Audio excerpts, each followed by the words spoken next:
सभी साथियों को छठ पर्व की बहुत बहुत शुभकामनाएं। साथियों, आज के इस वीडियो में मैं आपको बताऊंगी कोसी भरना किसे कहते हैं और इस प्रथा का आरंभ कब से हुआ।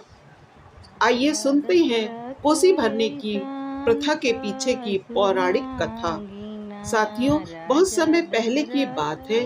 बिहार के एक छोटे से गांव में एक गरीब किसान दंपति रहते थे। उनकी कोई संतान नहीं थी। सालों की प्रार्थना और पूजा के बाद भी गोद सूनी थी। औरत रोज गंगा किनारे बैठकर सूर्य देवता को अर्घ्य देती थी। कहती थी, हे सूर्य देव, मुझे माँ बनने का सौभाग्य दीजिए। लेकिन सालों तक कुछ नहीं हुआ। एक दिन गांव में छठ पर्व का बहुत बड़ा आयोजन हुआ। सब औरतें गीत गा रही थीं, बांस के सूप में प्रसाद सजा रही थी। केलवा जरा के हम अर्घ देव सुगवा। वो औरत उन सबको देखती रही, उसकी आंखों से आंसू बहते गए। उस दिन उसने मन में ठान लिया, अब की बार मैं भी व्रत रखूंगी, चाहे जान चली जाए। 3 दिन तक बिना अन्न जल के उसने व्रत रखा। चौथे दिन डूबते सूर्य को अर्घ देने पहुंची तो उसके पांव कांप रहे थे। गांव की औरतें सहारा देने आईं, लेकिन वो बोली, नहीं बहन, जब तक अर्घ नहीं दूंगी हिलूंगी नहीं। उसकी आंखों से आंसू और होठों से शब्द निकले, सूर्य भगवान, अब तो मेरी झोली भर दो। कहते हैं उस क्षण सूर्य के तेज में हल्की सी लाली छा गई और जब वो उगते सूर्य को अर्घ देने गई तब उसके शरीर में नई शक्ति आ गई। कुछ महीनों बाद उसकी कोख ने सुंदर बालक को जन्म दिया। गांव में हर्ष की लहर दौड़ गई। सब बोले, छठ मैया बहुत कृपालु है।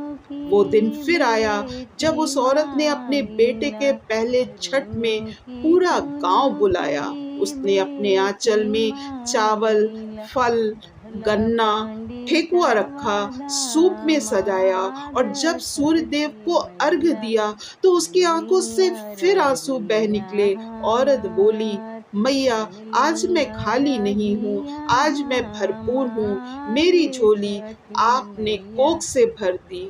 लोगों ने देखा कि उसकी आंखें भरी हुई थीं, इसलिए लोग बोले, कोशिया भराए लागल। यानी उसका आंचल, उसकी आंखें, उसका दिल सब भर गए। तब से इस कथा को सुनकर हर महिला छठ माता से यही वरदान मांगती है, हे मैया, हमार कोशिया भी भर दीजिए। छठ केवल सूर्य की उपासना का पर्व नहीं है, ये उस आस्था की गाथा है जो एक औरत के हृदय से निकली। व्रत में भूख नहीं, विश्वास प्रधान है। अर्घ में जल नहीं, समर्पण बहता है। छठ की कथा हर स्त्री को ये सिखाती है कि जब मन सच्चा हो तो प्रकृति भी झुक जाती है। छठ मैया केवल वरदान नहीं देती, वो सिखाती हैं धैर्य, संयम और कर्तव्य। इसलिए छठ पूजा को माँ छठ कहा गया है, क्योंकि वो हर घर की ममता की मूर्ति है। आज जब लोग त्योहार को बस एक रस्म समझने लगे हैं, तो ये कथा याद दिलाती है कि आस्था में चमत्कार छिपा होता है। अगर हम सच्चे मन से छठ मैया की पूजा करें, तो वो हमें खाली हाथ नहीं लौटाती। हर वर्ष जब हम सूप में ठेकुआ रखते हैं, तो दरअसल हम अपने मन की कामनाएं उस सूप में रखते हैं और जब सूर्य को अर्घ देते हैं तो उसे पूरा ब्रह्मांड सुनता है। इसलिए छठ का गीत कोशिया भराए लागल सिर्फ गाना नहीं है, एक माँ के आंसू, उसकी श्रद्धा, उसका सुख है।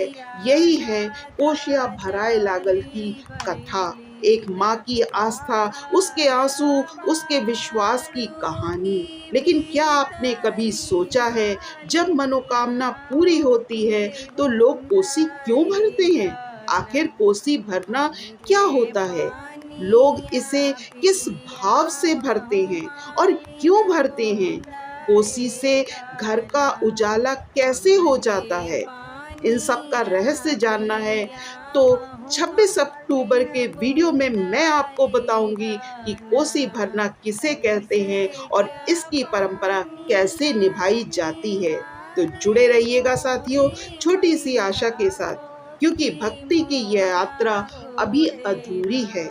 कल का वीडियो आपके दिल को और गहराई से छू जाएगा। साथियों, अगर आपको मेरा ये वीडियो पसंद आया हो तो ऐसे ही और वीडियो को देखने के लिए मेरे चैनल को सब्सक्राइब कर लीजिएगा। इस वीडियो को ज़्यादा से ज़्यादा लाइक और शेयर कर दीजिएगा ताकि ज़्यादा से ज़्यादा व्रती महिलाओं तक ये वीडियो पहुंच सके। इसके लिए आप सभी का बहुत बहुत आभार। छठी मैया आप सभी की मनोकामनाओं को पूरा करे, इसी प्रार्थना के साथ आप सभी का बहुत बहुत आभार।